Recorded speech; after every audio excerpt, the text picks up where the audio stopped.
ஜீ தமிழில் ஒளிபரப்பாகிற திருமாங்கல்யம் சீரியலில் இன்றைக்கி என்ன நடந்துச்சுன்னு ஷார்ட்டாக பார்த்துருவோமா.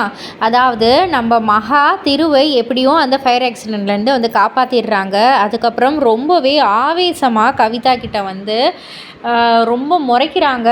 கதவை சாத்திட்டு கவிதாவை அடிக்கிறதுக்காக கை ஓங்குறாங்க. உடனே கவிதா ஏய் யார் நீ கை ஓங்குற அப்படின்ற மாதிரி கேட்குறாங்க. நல்லா தெரியும், உங்ககிட்ட தான் நான் பண்ணிகிட்ருக்கேன். உங்கள் கள்ள புருஷன் கூட சேர்ந்து நீங்கள் பண்ண சதித்திட்டம், சதி வேலை இதெல்லாம் மற்றவங்களுக்கு தெரிஞ்சிருமோன்னு சொல்கிறதுக்காக கேவலம் இந்த மாதிரியா நடந்துப்பீங்க? உங்கள் அண்ணன் பையனையே கொலை செய்ய போவீங்களா அப்படின்ற மாதிரி ரொம்பவே கத்துறாங்க. அவங்களுடைய கோபத்தை காமிக்கிறாங்க. கவிதா அப்படியே ஷாக் ஆகி நிற்கிறாங்க. ஸோ இதெல்லாம் ஒரு சைடு நடக்க, நம்ம மகா ரொம்பவே ஆக்ரோஷமாக சொல்கிறாங்க. நீலாம் மனுஷ ஜென்மமே கிடையாது. உங்களை ஓங்கின கை உங்களை 2 அடி அடிச்சிருந்தா தான் என் மனசு ஆறி இருக்கும். நீங்களாம் செத்து போகிறதுக்கு சமம் அப்படின்ற மாதிரிலாம் நிறையாவே பேசிடுறாங்க.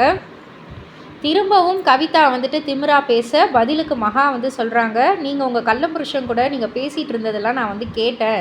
ஆஃபீஸில் நீங்கள் என்னென்னலாம் சதி வேலைகள் செஞ்சுருக்கீங்கன்னு நீங்கள் உங்கள் வாயாலேயே சொன்னது எல்லாத்தையுமே நான் கேட்டேன்னு சொன்ன உடனே கவிதா ஷாக் ஆகி அப்படியே நிற்கிறாங்க. ஸோ என்னென்ன வேலைகள் இவங்க செய்த அந்த தீய வேலைகள் எல்லாமே மற்றவர்களுக்கு தெரிய வருமா, திருவுக்கு தெரிய வருமா அப்படின்றதெல்லாம் பொறுத்திருந்து பார்ப்போம்.